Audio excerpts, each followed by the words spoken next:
Hello and welcome to the Book and Bean podcast. My name is Majesta Dawn. I'll be your host for today. I'm author of Supernatural Supermom. It's my debut novel coming out on June 10th.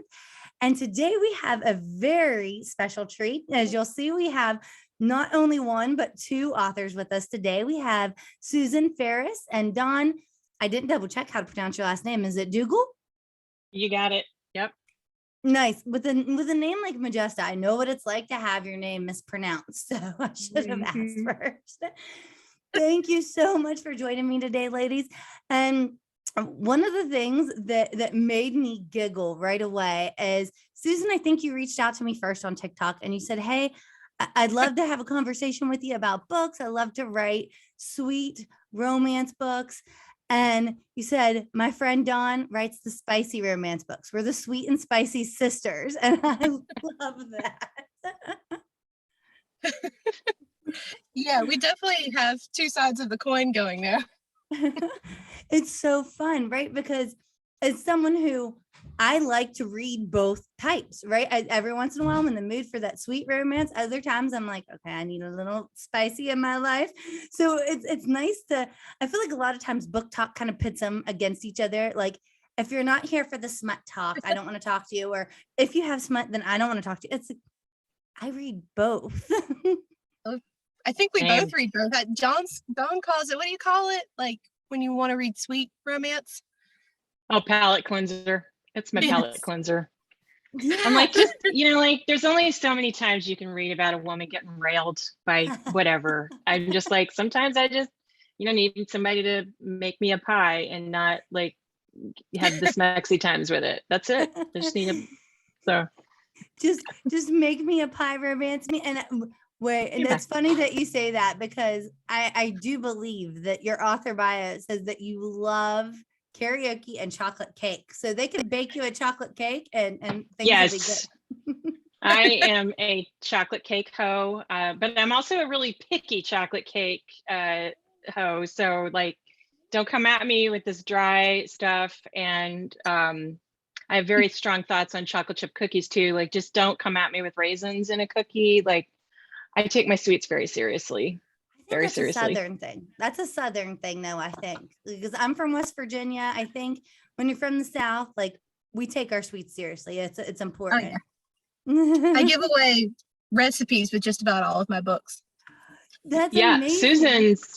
Susan's got like a whole, don't you have like a whole book coming out, like a whole side book for your book, like cursing the name of whoever came up with that idea? Yeah, with this latest book that's coming out in July, one of the main characters is a baker. So I reference a lot of food in the book. And I was like, you know what, if I actually, because half of the things I already had recipes for that I've had for years. And I was like, I could just whip up a couple recipes for these and I'd have the perfect, like reader bonus. That is amazing. I love that idea, especially when your character is like, that's what she does, right? And then it's funny you said that, because I had the thought of, it would be so fun. Maggie's my main character. She's a witch in my book. And it'd be so fun to make like a funny little spell book, like Maggie's spell book as a bonus. Yes. Yes. That would be a lot of fun.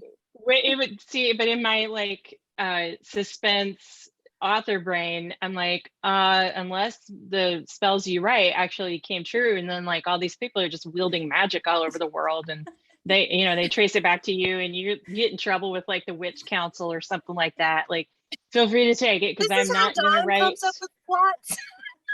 Not how I'm not taking that plot. Like, feel free to take it, but like, it's Stephen King. Stephen King did this to me. If you're watching, listening, Stephen King, you're to blame for this.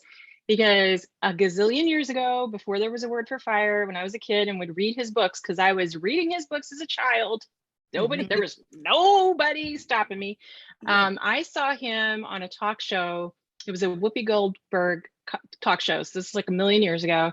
And she says, oh, do you just get scared do you just never get scared? Or I forget how the question was framed, but I do remember his answer. He says, the thing that scares me is going into a dark room and reaching for the light switch, and a hand reaches up and guides me to it. Like, why would you do that to us? Nope. No, sir.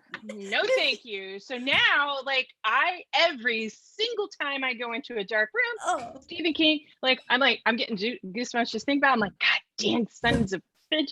So, so now, like, that's where my brain goes, even though it's like I'm writing mostly rom-com, like, I'm just like, yeah, but what if that happened? Like, what if there was something in there? I don't like, I don't know. Somebody was saying yesterday they don't go to Maine, and talking about it's like a different world up there. And I'm like, maybe it's because Stephen King lives there and he's been writing about portals and other dimensions for so long. They were like, you know what? We should just put it there. We should put the portals there. Don't go to King Maine. is Slender Man now. Now I'm thinking of the Slender Man. Thanks, Susan. I love it because you're right. Like when I was a kid, I stole my mom's VC Andrews, read VC Andrews, Stephen King, like all these dark things. And my parents kind of motto, as long as you're reading, I don't care what you're reading, just read, it's good. And I try to stand by that with my kids too, because it shapes the way, and it creeps us out, but we love it. Like you can't help but come back for more, right? All the time.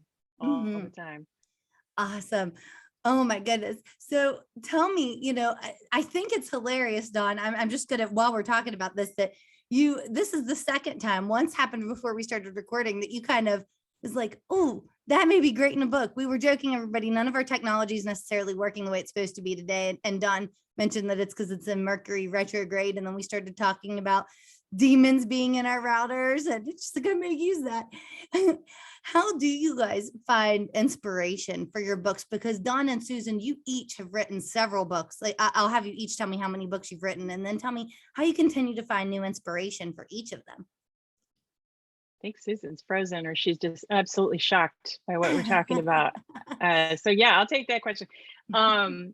So you went, what is my inspiration? How do I come up with these things? My first I've written 12 or 13, she'll be back. Yeah. I've written 12 or 13 books. My first book was actually a narrative nonfiction book about Susan's former employer. We were friends first before I wrote this book. This little fun fact. She's missing out on it, by the way, me telling the story. So she'll come back in. But I wrote a couple more nonfiction books. But last year in 2021, I got this wild hair about writing a romance novel that was about a woman over 40 or just turned 40. This line popped into my head one night, and it was, if a woman turns 40 and no one remembers it's her birthday, does that mean she's still 39 asking for a friend? And I was like, I need something. That's the first line of my book. I don't know what that book is, but that's the book. That's the line. I'm having it. And I wrote it down, and this character came to shape, and this crime. She's a police officer who everybody forgets her birthday. She goes and meets this god among men. He becomes her birthday present. She doesn't get his name. She runs off, and he becomes a murder suspect. But they've fallen in love. Like this is like this almost insta soulmate love, but there's just one little tiny problem. She's a cop, he's a murder suspect, and he's lying about who he is. That's not a spoiler, that's in the description. So, and but I wanted to write characters who were 40 or older, who weren't bitter. So like I kept reading all of these romances that were all these damn older women, or midlife, which I'm not really a fan of that, but that's what we want to call it. Fine. You want to say midlife, whatever. It's you do you, boo. But I get really mad about it because it's like they're divorced, they're mad as hell, they're bitter.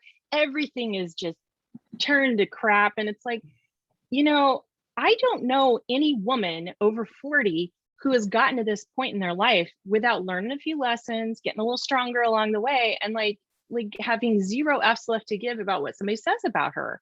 So you know what? I'm gonna write that story. I don't know if anybody's gonna buy it. I don't know if anybody's gonna read it. Like I was just gonna write the one book. And people got hold of it and they were like, that's pretty good. You can write another one. I was like, I have to, because I put a cliffhanger in that first book and people are pretty mad about that. So I better finish it up. So I wrote 4 books with Flamingo Cove. I wrote another 4 books with the love interest sister. There's a novella with 2 side characters. They're not really side characters, but it's their love story. And I got another 3 coming out this summer because of this one line, this one thought. And so that's what inspires me. And every time I think, all right, that's it, like I'm out of ideas, it's like, no. I can't talk to Susan without coming away with 27 ideas for 27 series ideas. And then she'll say, hey, she's like, you know that reverse harem thing you've been kicking around? Because I'm like, wouldn't it be cool if there was a reverse harem with a 40-year-old woman? Like, wouldn't that be fun? Like, who'd read that? I'd read that. Yeah, and she's like, well, what if the thing? She's like, what if this? What if this? I'm like, God bless America. When am I gonna find time? I gotta like write these books first, and then so she's good. I'm sorry to like, blow your brain up. I do it to myself, but it's good to have somebody who absolutely supports you 100% in your corner. Reads what she doesn't just support you. Susan has read out all of my books. She's read everything. She's alpha, beta, gamma, delta, epsilon, zeta read them. And she's been an incredible resource that I just am blessed every day that we became friends. So follow that Susan. Come on. I don't think I can. I'm like tearing up. I love it. You guys weren't kidding when you said you were like sisters. Like but it's so amazing that you guys are real life author friends, and Susan, you've written several books too. How many books do you have out now? I've got 3 out. I've got one with the editor and one that I just started drafting today. So, well, not today, a couple days ago. Oh, something new is in the works. Wonderful. So tell me what it is. Maybe I don't know what it is. Maybe she's like gone rogue. I don't know. All right. I have really considered that a few times because I'm kind of like Dawn. I have all these ideas that I've written down and saved, and I flip through them sometimes and I go, oh, I really want to write that. I'm like, but I'm in the middle of a series. I just pause. So yeah, how do you come up with your inspiration? That was kind of the question. I know we lost you there for a second. You had to hop back in, and that's kind of what Dawn started explaining is how do you come up with your inspiration, Susan, for each new book, each new story or series? Is it the same kind of way, or like for Dawn, she said it started with that one line that popped into her head, and then it just, what's the word when it just kind of grew? Yeah. I think everyone kind of has their own process a little bit for ideas. Like I definitely have gotten lines before and written them down because I'm like, oh, this will work perfectly in a story somewhere.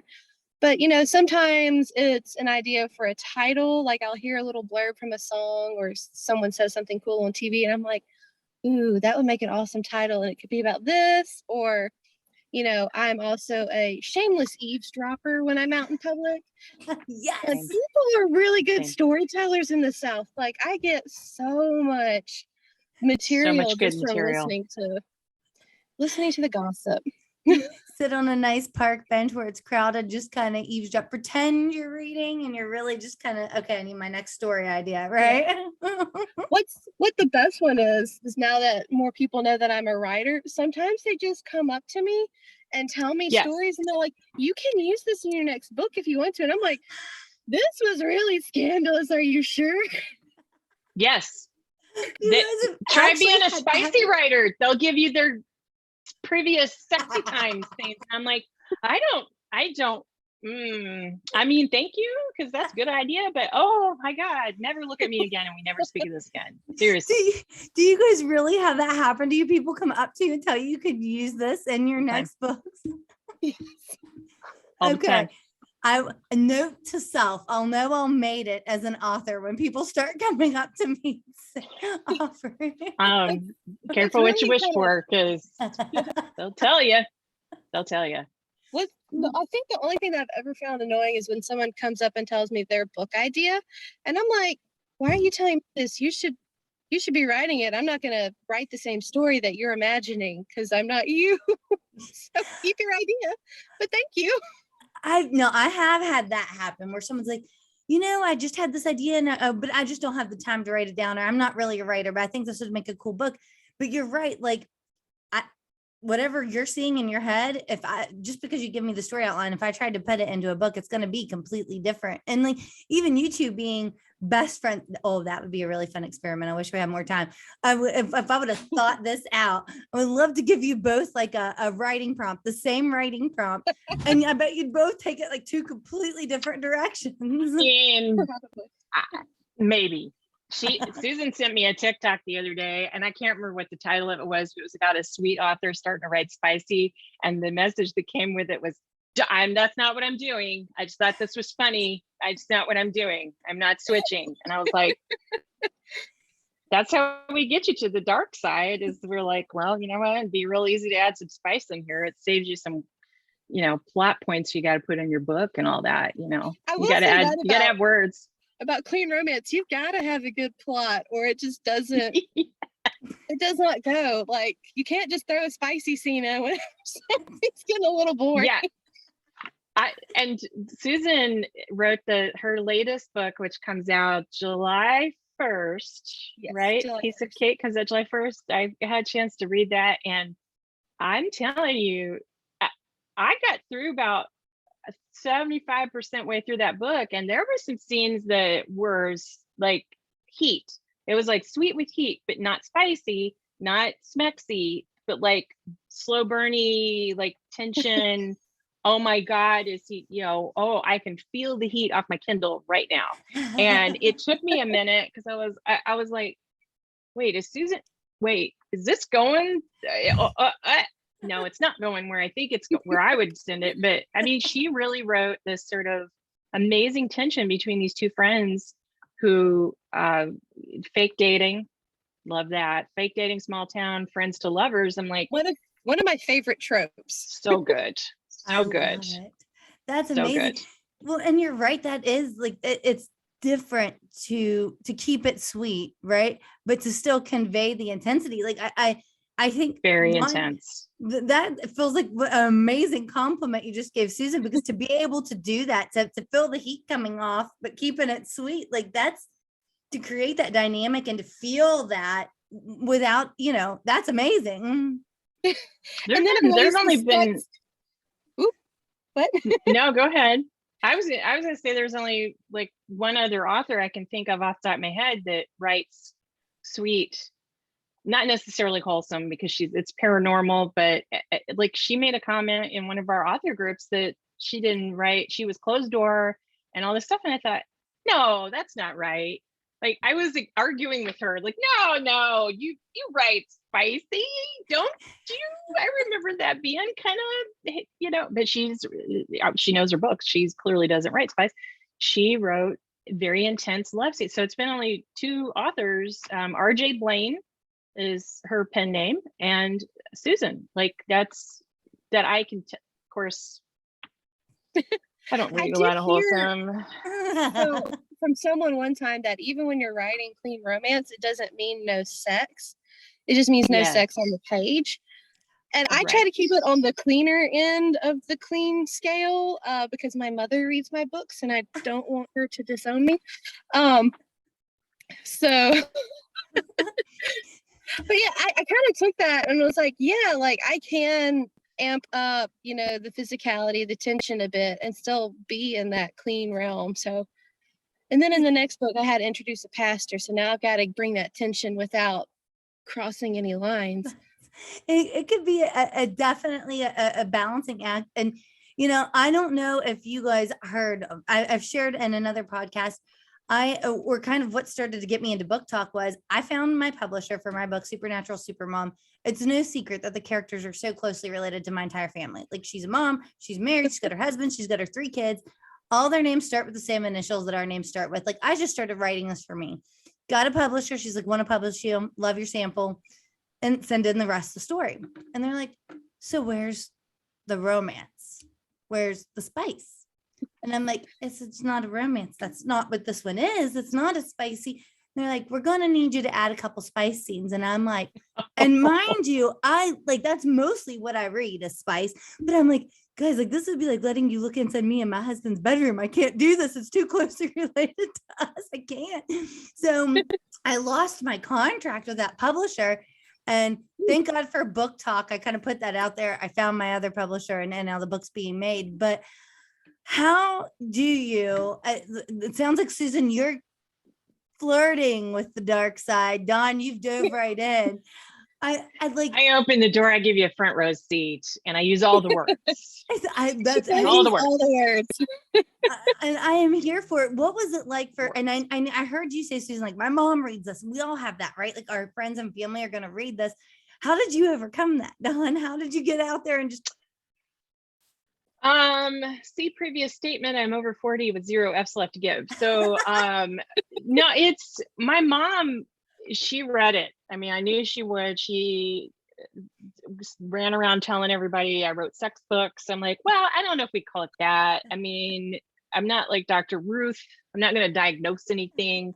But she is a fantastic marketer for the book because she'll talk about the books to anybody who listens. People listen to her and people come up to me when we're out. She will not let my dad read it, although we're pretty sure he got a Kindle Unlimited subscription. So I'm pretty sure he's read it, but he's 82. Like, I don't need him having a heart attack. Like, I just need him to just remain calm and just don't. And there are people in my life who don't read them. Like, they know what's in it. And it's like, look, these books may not be for you. And that's okay. I'm cool with that. Like, I don't, the embarrassing one was I may or may not have used a maneuver from a previous boyfriend who may or may not have read it and then asked me to sign the book. And then like bought the series and wanted me to sign all those and then wanted like all the stuff. And I said, do you want me to write your dating profile for you too? You want me to write a recommendation for you? Cause like, where's this going? And so I can only imagine when he's doing this, like they're on his coffee table and he's like, yeah, let me show you how amazing I am. Like, turn to page, whatever. And I'm just like, no, like it's just the one thing. Like, now I kind of know what the maneuver is. No, I'm curious. Which book, what page number? It's the cough drop scene. Everybody talks about the cough drop scene. There's cough drop scene in book 1 of the Flamingo Cove series, a hot flash of homicide. You'll know it when you get there. And there's been a lot of fans of this scene. So he is like, thanks, X. It didn't work out. It wasn't ever meant to be. But we remained friendly. And I was like, it'd be kind of cool. Yeah, so that's amazing. Just wrote it down. He didn't give me any crap for it. I'm sure he took it from somewhere else. But the bottom line is like people are going to have an opinion about you. They are going to think what they're going to think, no matter what you do, no matter what your book says or doesn't say. And they're going to fill in whatever blanks. And the people who know you are going to, they know you, they know who you are. And the people who don't know you and want to think badly about you or say things, it's like, you know what, that's your opinion. Yeah. That does not make it the truth. And they can go themselves. So excuse my French. Language is welcome. They can here. go. You can just go take a long walk off a shore pier. And but it took me a long time to get to that. And I think that when you read my books and you read these characters and kind of what the women go through and what they faced, it's like, yeah, I put that all on the page. It wasn't hard to come up with their backstories because it's like, I need one more man to tell me to calm down. Like, yeah, like seriously, are you high? Like when in the history of the world has that ever worked? So, when you read Wisdom, I've gotten more people say, oh my God, Wisdom Ward, I can hear your voice when I read her book. I was like, yeah, because they're all me. It's all me, but you can just wear different clothes, I guess. I love that way of putting it. I hear Susan in her books. Like but I think that when you know the author, you can hear their voice because it is their voice. It's their writing. They're in every character. Yeah, and I love that you said that, right? Like, well, there's a piece of us in every character, no matter what series we're writing, right? No matter who they are, what they do, like we've made them. They're part of us. We put pieces of ourselves and our stories into them. definitely. Yeah, my first book in this series, Nuts About You, actually came from like all of my experiences growing up with my grandparents and like harvesting pecans with them every fall. And I thought, ooh, it'd be really cool to write about a commercial pecan orchard where people fall in love. And then I was like, we can do something with that. That's So amazing. just taking stuff from your life and putting it in your books is definitely a big part. Absolutely. I love it. Well, now you guys, you can share as much or as little as you want. You hinted, Don, that you and Susan were friends before, like you guys were friends for a while. You know each other in real life, and that you wrote about a nonfiction book about Susan's boss. Yes. They knew it. It's not like I did a tell-all or something. Yeah. It wasn't like a sex tell-all or something. Wasn't that how I met you? You were coming in to do the interviews, or maybe you'd come in to Other Jeff one day. I came in before that, but I had come in. There are two guys in Jackson, Mississippi, who created this restaurant empire, and they did it in an area that's one of the poorest in the country, least educated, and they have created this amazing just sort of culture where employees stay.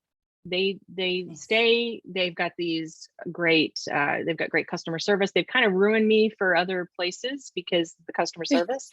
And so one day I sat down, and Jeff, who is the sort of the outgoing face of the company, he and I had been friends for a while, and I said, how did you do this? Like, what happened? And he starts talking. I was like, let me record this because this is good. I'm like, I don't know what I'm going to do with it, but I just want to get it on. So I want to get it.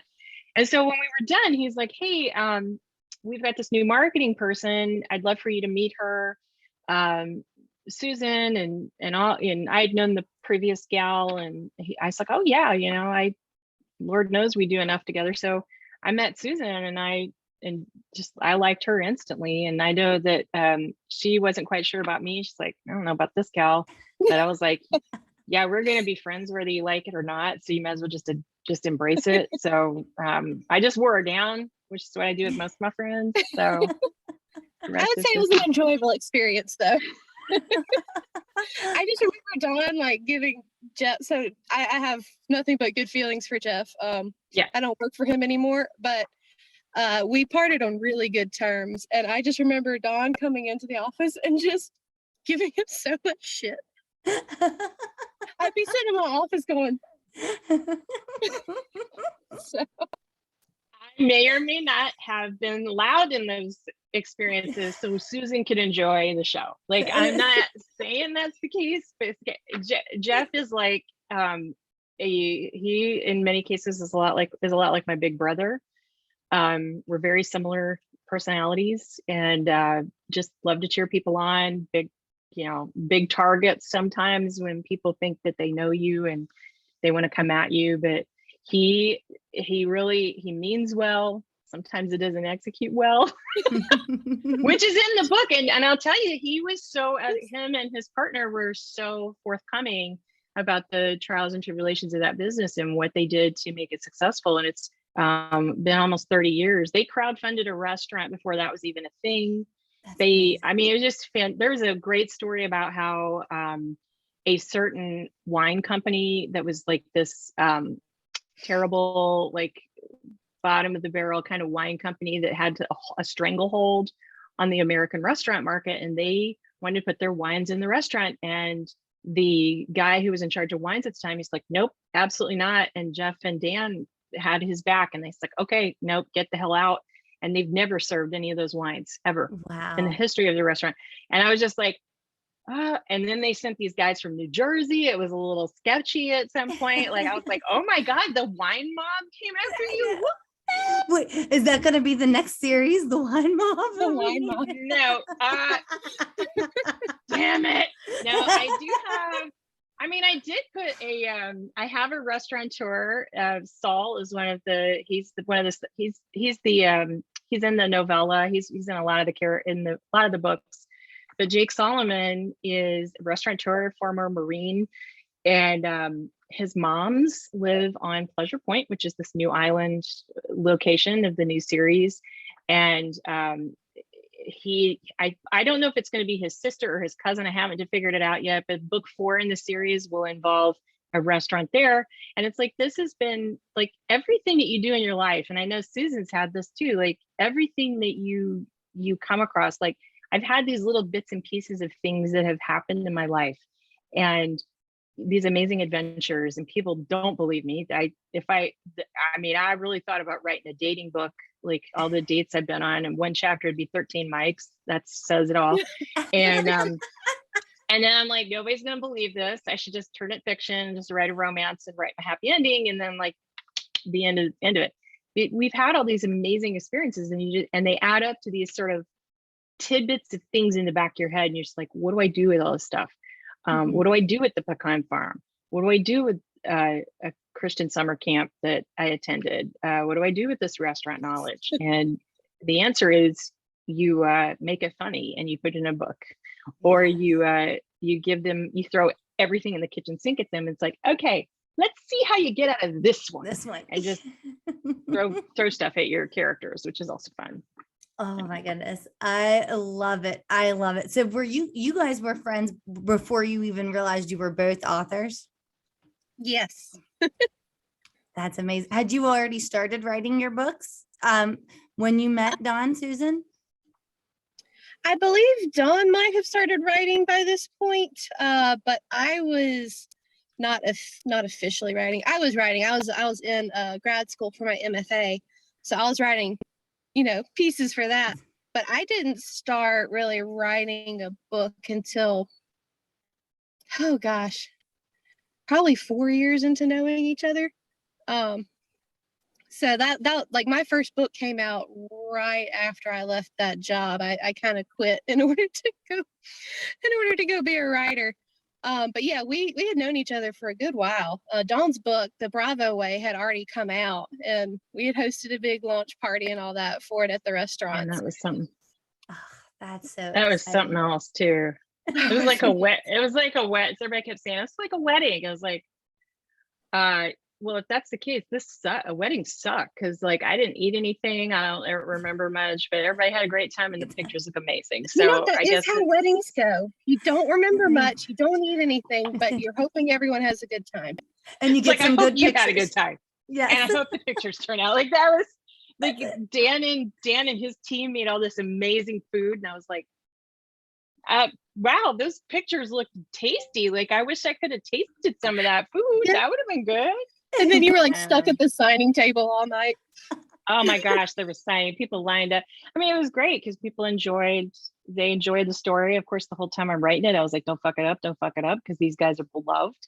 And so I really felt writing that book like it didn't really have all of me in it. Like it was, and I don't mean like it didn't have all of me in it because it's nonfiction. What I'm saying is I held back some of the stuff on the writing. And so when I wrote A Hot Flash of Homicide, I was like, well, I might as well let the crazy out here, because I mean, it's just me. Like who's gonna say, yeah, and I didn't intend to write spice either. I just got to this love scene and I was like, well, let's just see what happens. And I think that's the key though. Right there, I think that if you sit down and say, I want to write a spicy book, just to write a spicy book, it's gonna feel forced. But what you just did is you just sat down and didn't set out with the intent to do it. That's where the story led you. So it made sense, right?